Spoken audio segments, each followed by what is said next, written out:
So, we're back and we're going to discuss parents who open up accounts in their children's names before they're of age. And we're going to also talk to the adults who are now, or the adults who were children who had parents who opened up accounts in their name. So, here's the thing there are people who, instead of establishing credit for themselves, because they've damaged it, they've broken it, they don't want to address repairing it or improving it. Repairing it doesn't necessarily mean, oh, we're getting deletions. When I use that in this instance, I'm talking about correcting the wrongs that you've made of the past. So, credit's only bad until you decide to turn it around. If you never decide to turn it around or address it, it's going to always be bad. But what's not fair to do is to put a child in a position to where they're not going to be able to be productive as an adult with credit, because you have taken that away from them before they're even old enough to make the decision for themselves. Now, thankfully, you can put a freeze on your children's credit report. I think before 16 or something. There are some rules that recently came out, and we'll post them. So, there's people my age in their 30s whose parents, open up things, or even younger, whose parents open up things in their names. Children might have been awarded a state, could have been foster children.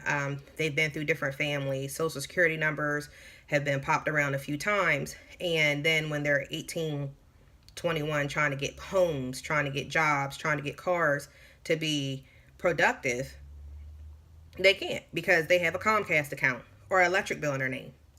And I'm sitting here thinking to myself, like, really? There's just some things that you just shouldn't do. And one of them is that.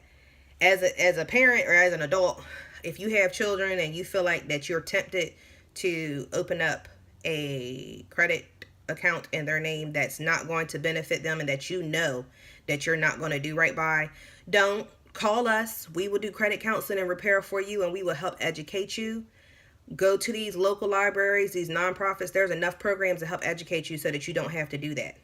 If you have to have your child's name for Comcast, and you don't need Comcast. You're going to need your child. You're not going to need Comcast.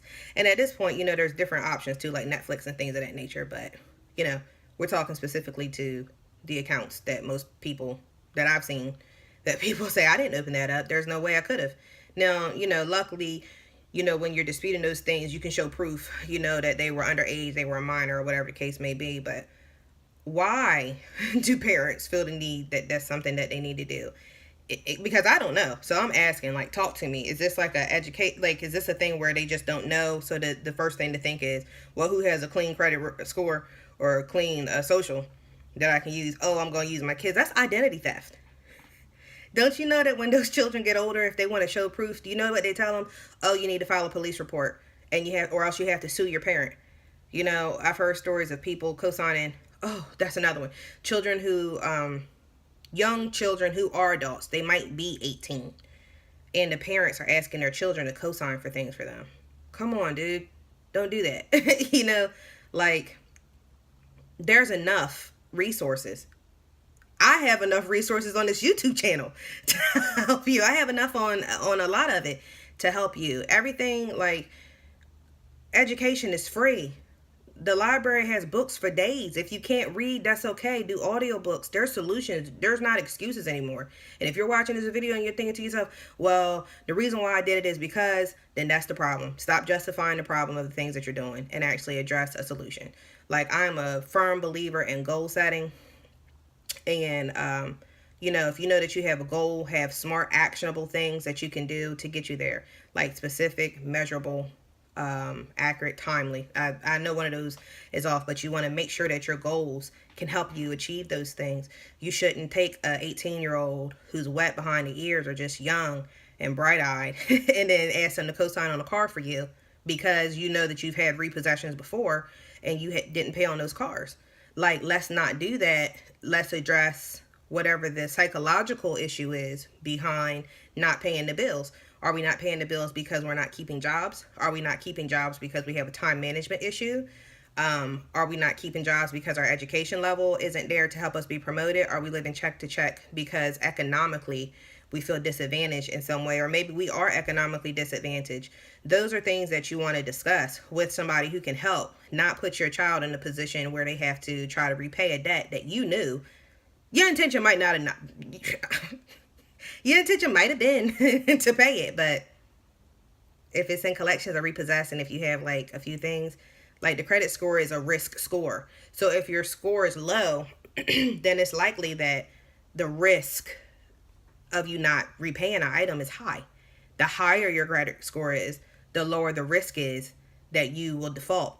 That's what the risk is with the credit score. That's why it's so important. So, those are the things that I think that we need to look into. The whys of why parents or adults feel the need to do that. Because then when the child gets, 25, they start their own families, or even older or not.